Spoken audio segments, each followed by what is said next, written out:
Okay, so it's been nearly a week. I bought this. In fact, no, I think it's been exactly a week since I bought this.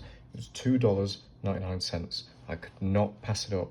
And the reason was because I have this camera in the more basic form, the SRT 200. The 200 was very beat up. It had a cracked prism. And I thought it would be a perfect parts machine if I could haggle the guys at Goodwill to basically give it to me for cheap. And I came up to them and said, look, it's broken.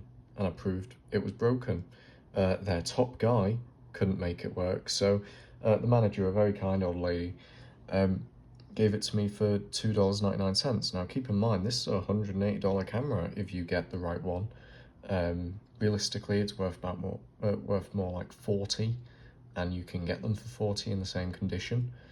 But yeah, so I haggled them down because the lever completely stuck, and if you hit the button, it wouldn't do anything. And the timer was stuck open, and that was like when I figured out, like, aha, I know exactly what's wrong with it. This timer has stopped the shoot button from working. Really common issue on the SRT 101. Super common issue. In fact, everyone says never use the timer because it won't work, but I did it. And it was all down to the screw. This is not a screw, it's actually a setting.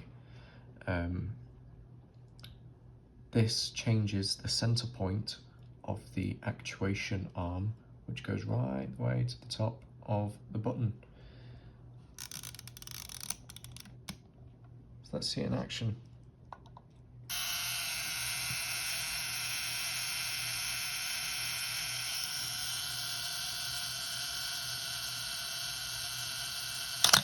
And would you look at that? Yes. Oh my god. I'm so happy. I have never worked on a camera before, let alone an SLR. At least with a DSLR, you could really come to terms with the fact that it's broken because, you know, everything's software and hardware. But with this, it all comes down to the fiddly little strings and wires. By the way, I had to pull up the original service manual from 1966 to figure out how I can rewind this and tune it, and to set the ISO level. I've not actually fully set it yet. That needs to be screwed back in. You know, just look at,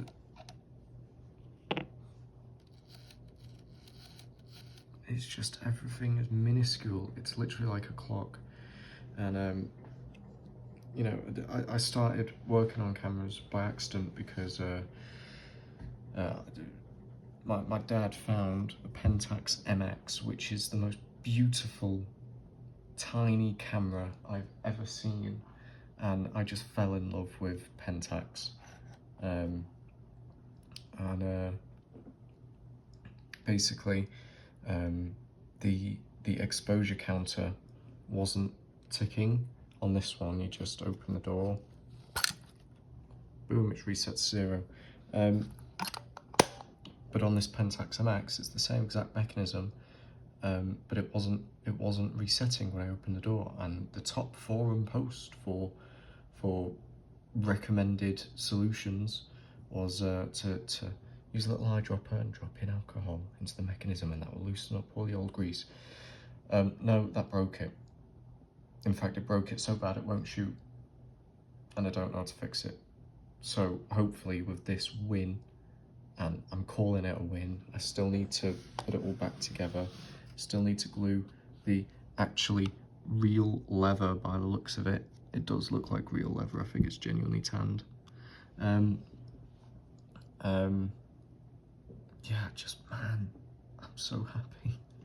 You have no idea. It's been a week and I genuinely thought I was about to throw away 2 cameras.